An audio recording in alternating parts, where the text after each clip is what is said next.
Hello and welcome back to my kitchen on a very dull, grey, wet, fairly horrible day in the west of Scotland.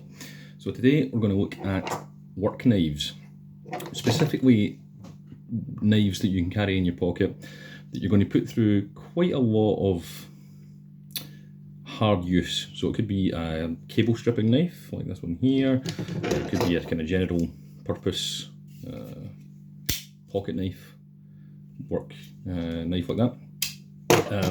Could be a ducting knife, which is going to do some rough cuts like this guy here, or this hawkbill designed to cut things like vinyl flooring and the like. So a general discussion about work knives. Now, as a tradesman myself, I always have a knife on me when I'm at work.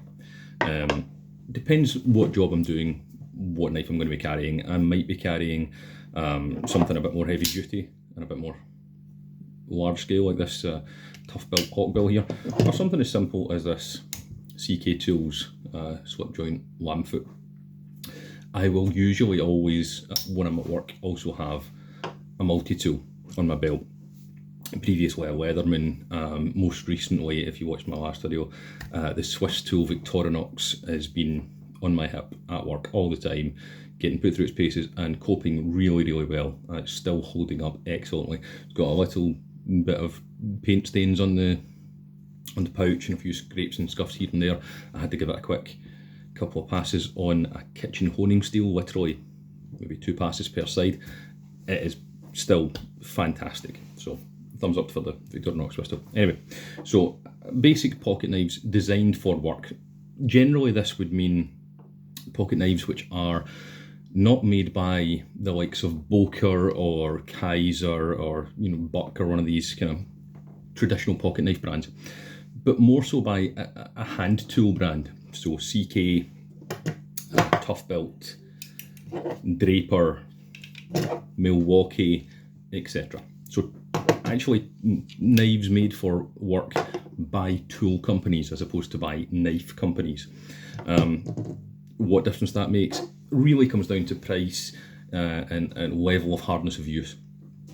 Personally speaking, I'm not going to buy a Spyderco or a Benchmade or something of that kind of price range and then take it and go to work and use it to pry up floorboards and slice up old carpets and things like that. It's just, it would be ruining a valuable tool doing fairly hard duty work. So work knives, which tend to be sold in hardware shops, tool shops, builders, merchants, these kind of places, tend to be made by tool companies aimed at tradesmen and DIYers who are looking for something that has a sharp edge that you don't mind too much if it gets scraped and scratched and dings and bangs and bumps along the way. So, in no particular order, we'll start from kind of size order here, is some of the ones which I use and use fairly regularly. So we'll start with this one which I'm really fond of, the CK Tools. Klein Tools is German. Now this is their real lamb foot. And you get 2 versions of this. This is the slip joint non-locking version. You also get a locking version. They make several other knives. I think they do an electrician's cable stripping knife and stuff like that as well. I'm very, very fond of this one. And sometimes we'll even carry it just as a general use UK legal pocket knife out with work, because I adore the simplicity of it. It has no nail nick, no thumb stud, no spider hole, no means of deployment other than pinch the blade, run the blade. It has a slip joint mechanism which is encased inside this kind of hard plastic outer. This is about the second or third one of these that I've had. They're very cheap. They're kind of medium to light use. The way I use them, I tend to wear them out. Hence why this is about my third one. Now this one's pretty much brand new. I have had a couple already before that. I've noticed that the design has varied slightly over the years. The last one I had, for example, had a kind of a slip joint knife with this plastic casing over it, whereas this one is basically a simplistic slip joint mechanism and encased in the plastic, so it's not as thick as the previous one was. They're about 10 or 12 pounds. You can buy them in electricians, merchants, etc, etc. plumbers merchants sometimes carry them. I got this one from Amazon, but I have seen them in lots of electrical merchants. And I just really like this one. The tool steel for the blade is unnamed, which is never a good sign if you're a tool snob, if you're a steel snob. However, it's super duper easy to sharpen. It will go dull very quickly, especially if you're using it as a work knife. Now, if you're using it as a work knife and you're doing lots of things like cutting up carpets and stripping out linoleum and all this kind of stuff, opening a lot of packages and cable ties and stuff, it's going to get dulled fast. But it will resharpen and strop up very, very easily also. So it's definitely a stainless steel, it's definitely a soft steel. Probably on a par with the Inox that Victorinox use, probably not as good. But then it's not in the price point of Victorinox either. But it's pretty good. And I have to say, I really enjoy this one. This is the UK legal non-locking slip joint version of the CK Tools Real 1 foot knife. And just a pleasure to work with. So, that's one. But being a slip joint, I'll leave that to one side. Being a slip joint, it's not super duper tough when it comes to harder use work. So let's say you want to go a little bit tougher than that. You're probably going to want a lock on it. So in comes the Draper Expert electrician's cable stripping knife, which is exactly the same, more or less, as a slip joint. You can see the slip joint mechanism right there. See it? Back spring. And it has a half stop. But it also has this rather large liner lock tab, which very simply just sits across to hold the blade in place. So, and as with any electrician's cable stripping knife, it's a very simple design. It just has a basic slip joint spear point knife with two cable stripping points here. So this is for larger cable here, around the, maybe do up to your 6mm twin and a half. And then this small, sharp, individual wire stripper here. And that's fine, absolutely fine. The locking mechanism on it, it's not super strong, but you're certainly going to strip cable all day. I'll be using this one at work tomorrow, actually, to do some 10mm twin and a half heavy duty stuff. So yeah, it's fine. Again, unnamed tool steel, simply called stainless blade steel. They always are. I had a Magnuson one which was very, very similar, which was the same. I actually broke the blade off of that one prying open a lock, which isn't what it's for, but that's what I do sometimes. I'm a bit hard on my tools. So yeah, a little bit of a step up from the CK in that it has a lock, so it's going to give you a little bit more blade security, but it's still very much a kind of a light use cable stripping style knife. Then we're going to move up to this guy, the Wiss. Help me out in the pronunciation there. Now it does have a reversible pocket clip up or down, tip up or tip down. I've changed mine to the tip up carry from the tip down that arrived, just because it was more comfortable for me. Thumb stud opening, liner lock, fairly good ergos, and partially serrated blade. Let's see if you can see that there. There we go. Now this also has a kind of a piercing tip and a tanto blade shape, as well as the serrated edge, a semi-serrated edge at the back there. So you're going to get a bit more cutting power, shall we say, out of this than you will out of the previous two. Blade steel is still unnamed. Oh, probably not going to be super duper. Probably 3CR13 or something in that kind of range. Not great. Again, wasn't expensive. 15, 18 pounds, something in that kind of region. It does sit on washers, but they are not brass washers. They are white plastic. So although it will kind of flick open, it's not a particularly confident flick. You need to kind of give it some welly. Now this one looks a little bit intimidating, to be perfectly honest with you. So anywhere other than a job site, do not be pulling this out of your pocket to open parcels. Also has a liner lock, so but yeah, very much so. If you're going to be doing some dirty heavy duty kind of work where you don't mind doing a bit of rough cutting, a lot of rope and pallet seals and this kind of stuff, this guy will do it all day, no problem, and sharpen very easily also.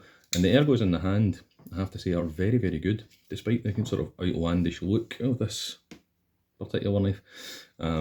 It fits in the hand really, really well. So let's move on to the next one. Let's do the Milwaukee. Everybody likes Milwaukee tools. I used to be a Milwaukee power tool guy before I moved on to a different brand. This is called the Fastback. Now it's not the compact model. You get several different types of the Milwaukee walking pocket tool knife. This is the slightly larger one. The compact has a slightly shorter blade. So it's a sort of satinized, bead blasted finish on the steel. It has tip up or tip down deep carry wire pocket clip, which I quite like, and again I've reversed mine to be tip up carry. Now, liner lock as per, a nice ergos in the hand too, bit of jimping on the back there. Sort of high sabre grind, and what I would probably call a drop point blade shape. Now what's sort of interesting about this one, and slightly unusual, is it's deployed by this button here, but it doesn't spring open. It's not automatic or spring assisted, which are not UK legal to own or carry. It is flick only, so you hold this button and then flick, which is a bit of an odd choice for me. If it were me designing it, I would have preferred to have a thumb tab flipper here, like you have on this Toughbuilt here. Yeah, that to me makes a bit more sense. Or where you have this wider hole here, allow me to do that, but you can't. You have to have this button depressed in order to remove the detent which holds the blade in place. So kind of an odd choice for me. You know, you don't want to be getting repetitive strain injury, constantly going like this every time you take it out of work. But that's a small bugbear. In terms of the knife itself, very good ergos in the hand. Really nice blade shape. Cuts like a dream. I was cutting up really thick, heavy duty old carpets and underlay at work recently with this guy, and it was going through 2 layers of carpet and underlay in one cut, one pass. Really excellent. The box does claim, the Milwaukee packaging, that the blade stays sharp for long times, and I don't really believe that myself. I'm not a steel snob by any means. I don't do a lot of blade edge testing, certainly not scientifically, you know, measuring out how many cuts it'll do, but I do tend to keep a bit of a track of, okay, I've been using this one for this amount of time, and then I had to quickly hone it on a honing rod or a leather strop, and I don't think it's sort of any particularly great, you know, powder steel or something that's going to hold an edge for an extended period of time. I think that's just a bit of a marketing talk by Milwaukee themselves. But again, really, really nice blade shape, really, really nice ergos in the hand. I've got kind of medium-sized hands. I wear a medium-sized work glove, so not hugely big, although I'm a fairly big person. My hands are sort of medium. Excellent to hold in the hand. It just feels secure. No kind of lateral blade play or anything like that. And the liner locks aren't known for being super duper tough. You know, if you're going to be doing a lot of heavy duty work with a pocket knife, which is a bit weird anyway, it's not ruled out for, but if you're going to be doing that, then something like the Cold Steel Triad lock, or the what's it called now, the Demco Shark Lock is kind of what you're going to be going for, rather than a liner lock. But liner lock's what they've gone for, and it's advertised as being fairly heavy duty, which is what Milwaukee advertise all their stuff as. Their tagline is always heavy duty. Everything we make is heavy duty. In terms of build quality, I'm fairly satisfied with it. Again, not super expensive, about the £20-25 mark, something like that. About £20 plus postage probably. So I do recommend this one actually. Although I have a slight bugbear about the odd deployment method, and I would rather that you could just thumb hold it open. That's all I ask. Don't want to be flicking your wrist all the time. It's, you know, you're going to get wear and tear in there, especially as a builder. I'm getting wear and tear on my joints all the time. Just a bit of help me out, Milwaukee, you know. But yeah, lovely. And that kind of bead blasted satinized finish just makes the blade feel lovely. I have given this one a quick hone on a kitchen steel, or a ceramic, I think it was a kitchen steel, just after cutting up lots and lots of carpets at work one day, and came back to laser sharp, you know, cutting paper, held a sheet, no problem at all. And my last kind of work knife you know, not one of my pocket knives, just knives that I carry for work, is this Toughbuilt Hawkbill. Now Toughbuilt make quite a few different knives for the building industry. They make a elongated kind of 5 or 6 inch long fixed blade insulation knife, they call theirs. They make a kind of 4 or 5 inch long, quite chunky fixed blade for general purpose on work sites. Not really sure what you would use that for, if I'm perfectly honest. I've never seen anybody use a fixed blade on a job site in all my years in the trades. And they make a couple of folding knives, including this. Now I picked this up from a British builders merchant, huge DIY store called B&Q, because I was looking for a knife on site that day. I had broken my Stanley knife and I was at the builders merchant buying some stuff anyway, and I thought, oh, I'll pick this up and that'll do the job perfectly. The blade is 3CR13 MOV with titanium coating. Now what's quite unusual about this one is, other than the Hawkbill, they actually tell you the blade material, which most work knives don't tend to do because they're using cheap steel and they don't really want you to know. This one, they actually do confess on the blister pack that it's 3CR13 MOV. Now 3CR13 MOV is a budget, cheap blade steel, but it's probably at least as good, if not better, than the steel used on the 4 previous ones mentioned. The titanium coating is what gives it its colour and also makes it rust resistant, and it's supposed to make it a bit more hard wearing. It certainly does nothing for edge retention because the titanium coating doesn't stay on the edge anyway, so you know, that's a much of a muchness. It's a bit overbuilt, it's a bit chunky. You know, it's quite a, it's the heaviest of the 4 I've shown you so far. It's the largest of the 4 I've shown you so far. There's a wee size comparison for you there. So the Milwaukee was the previously largest. So this is quite a chunky boy. Again, it's a liner lock, but this one has flipper and thumb stud ambidextrous deployment, which is a nice touch. You can't reverse or change where the pocket clip goes, but that's okay because it's where I like my pocket clip. Anyway, ergos are pretty good considering it's rectangular, which is kind of an odd choice. Now that you do feel the pocket clip a little bit when you're digging into something, but that's true of a lot of pocket knives, and this is always something that I warn people about. When you're using a pocket knife for something other than opening Amazon packages or peeling an apple, you are going to feel the pocket clip. That's just how it goes. You know, either don't have the pocket clip or just tolerate it. Rectangular, kind of an odd choice. It adds to the overbuilt chunky look and the overbuilt chunky feel, which is definitely something that we're going for. It was definitely a design aesthetic that they chose. Now on the bottom you have a kind of a glass breaker glass breaker slash pry slash enormous slotted screwdriver and lanyard hole. Will you use it as a pry? I haven't.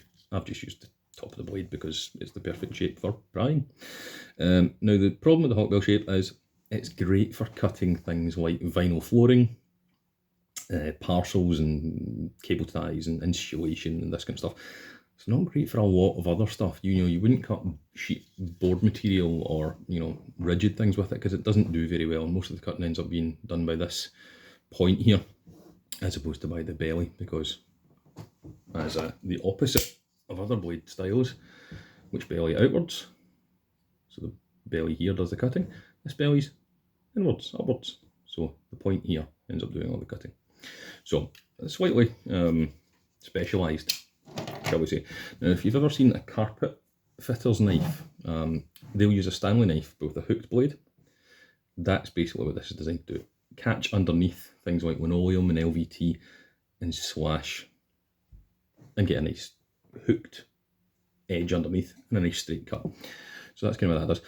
In terms of heavy dutiness, they've certainly built it to the heavy duty spec, and it is on good quality washers, does deploy like a dream, and it sharpens up insanely easily because it's 3CR13 MOV. The Milwaukee one is probably something similar in terms of blade steel. Maybe one day I'll be bored enough to look into what particular steel it is. Probably not. So there you go, an example of some off-the-shelf builder's merchant work knives that I own and use and recommend to one extent or another for general purpose work use or DIY. You know, if you're going to be doing things like chopping up flooring and prying up paint lids and all this kind of stuff. You could do a lot worse than one of these guys and save the blades on your good knives and your good chisels and your good screwdrivers for another day and use them for what they're intended for, and buy a hard use, fairly cheap, almost disposable work pocket knife for that job. Thanks, see you again.